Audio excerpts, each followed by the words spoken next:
गुजरात में, गोवा में, दिल्ली में, महाराष्ट्र में और दूसरी बहुत सारी जगहों पर ब्लैक फंगस यानी कि म्यूकरमाइकोसिस नामक बीमारी बहुत ज़्यादा फैल रही है। ये बीमारी क्या है, किससे फैलती है, इसके लक्षण क्या होते हैं, इससे हम कैसे अपना बचाव कर सकते हैं और किन किन लोगों को इस बीमारी से खतरा है। अगर आप इन सभी सवालों के जवाब चाहते हैं तो आज के इस वीडियो को पूरा देखिएगा।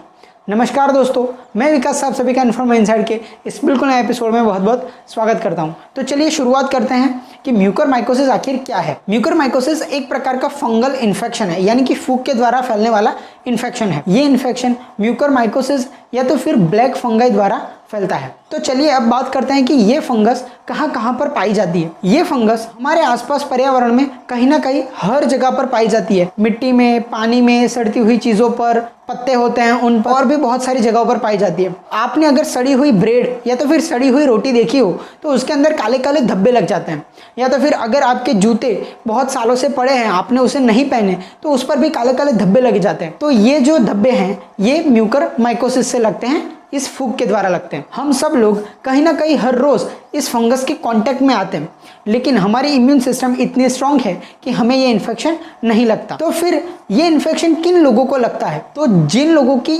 इम्यूनिटी बहुत ही ज़्यादा कम है या तो फिर कह लीजिए कि इम्यूनो कॉम्प्रोमाइज्ड पेशेंट है, उनके अंदर लगता है। तो कौन से पेशेंट्स हैं वो लोग? पेशेंट्स के जिनको अनकंट्रोल्ड डायबिटीज़ है। इसके अलावा कोविड-19 पेशेंट्स के जो आईसीयू में भर्ती है और उन्हें हाई डोज स्टेरॉइड्स दिए जा रहे हैं, क्योंकि ये स्टेरॉइड्स इम्यूनिटी बहुत ही ज़्यादा लो कर देते हैं। इसके अलावा अगर HIV एड्स का पेशेंट हो उन्हें, अगर आपका किडनी ट्रांसप्लांट कराया है तो इन सब पेशेंट्स को ये ब्लैक फंगस इन्फेक्शन लगने की संभावना बहुत ही ज़्यादा बढ़ जाती है। तो चलिए अब बात करते हैं कि कोविड-19 पेशेंट्स को क्यों ये इन्फेक्शन बहुत ही ज़्यादा होता है। तो इसका जो सबसे पहला कारण है वो ये है कि कोविड-19 पेशेंट्स को हाई डोज स्टेरॉइड्स दिए जाते हैं। अगर आसान भाषा में मैं आपको कहूँ कि इससे हमारी बॉर्डर पर हमारी जो आर्मी होती है वो हमारे देश में आतंकवादियों को नहीं घुसने देती, लेकिन अगर बॉर्डर पर आर्मी ना हो तो क्या होगा, आतंकवादी आसानी से हमारे देश में घुस जाएंगे और हमारे देश को नुकसान पहुंचाएंगे। इसी प्रकार से इम्यूनिटी हमारे शरीर की आर्मी है, ये आर्मी स्ट्रांग है, इसीलिए वो फंगस हमारे पर अटैक नहीं कर सकती। लेकिन जब हम स्टेरॉइड्स देते हैं तब ये इम्यूनिटी बहुत ज़्यादा लो हो जाती है, साइड हो जाती है, और इसी वजह से आसानी से जो फंगस होती है वो हमारे शरीर में प्रवेश करती है, ग्रो करती है और हमें नुकसान पहुंचाती है। जो इसका दूसरा बड़ा कारण है वो है कोविड-19 पेशेंट्स विद अनकंट्रोल्ड डायबिटीज़।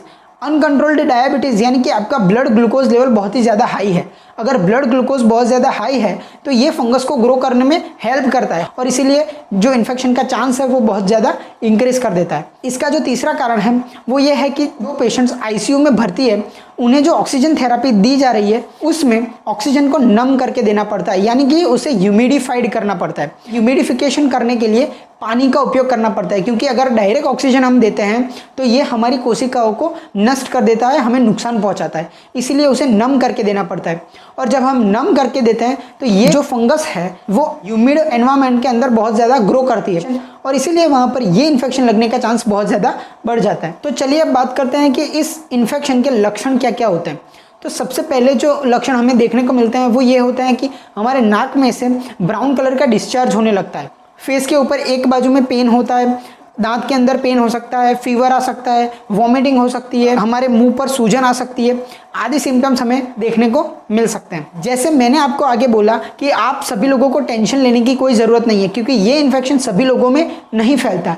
ये सिर्फ जिन लोगों में इम्यूनिटी बहुत ही ज़्यादा डाउन चली गई है उन लोगों में फैलता है। तो चलिए अब बात करते हैं कि इस इन्फेक्शन से हम कैसे बच सकते हैं। अगर आप कहीं पर कंस्ट्रक्शन साइट पर या तो फिर धूल मिट्टी वाली जगह पर जाते हैं तो आप लॉन्ग ट्राउजर्स, लॉन्ग स्लीव्स के शर्ट्स, मास्क पहनिए, हैंड ग्लोव्स पहनिए। इसके अलावा अगर आपको अनकंट्रोल्ड डायबिटीज़ है, अगर हाइपरग्लाइसेमिया है तो उसे आप कंट्रोल कीजिए, क्योंकि डायबिटीज़ वाले पेशेंट्स में ज़्यादातर ये बीमारी पाई गई है। इसके अलावा अगर आप डॉक्टर की सलाह लिए बिना स्टेरॉइड्स का उपयोग करते हैं, यानी कि डेक्सामेथासोन या तो फिर मिथाइल प्रेडनिसोलोन का उपयोग करते हैं, तो उसे बंद कर दीजिए और डॉक्टर की सलाह से ही आप इसका उपयोग कीजिए, क्योंकि स्टेरॉइड्स का लॉन्ग टर्म ज़्यादा उपयोग करने से इम्यूनिटी बहुत ज़्यादा डाउन चली जाती है और रिस्क ज़्यादा बढ़ जाता है। अगर आपको जैसे ऊपर मैंने एक्सप्लेन किया वैसे कोई सिम्टम्स देखने को मिलते हैं तो तुरंत ही डॉक्टर के पास जाए, उन्हें दिखाए और अपना जल्दी से जल्दी इलाज कराए, क्योंकि अगर ये बीमारी बहुत ज़्यादा फैलती है, हमारे ब्रेन तक पहुँचती है, तो ये बहुत ही ज़्यादा जानलेवा है। आशा रखता हूँ दी गई जानकारी आपको बहुत अच्छी तरीके से समझ आई होगी।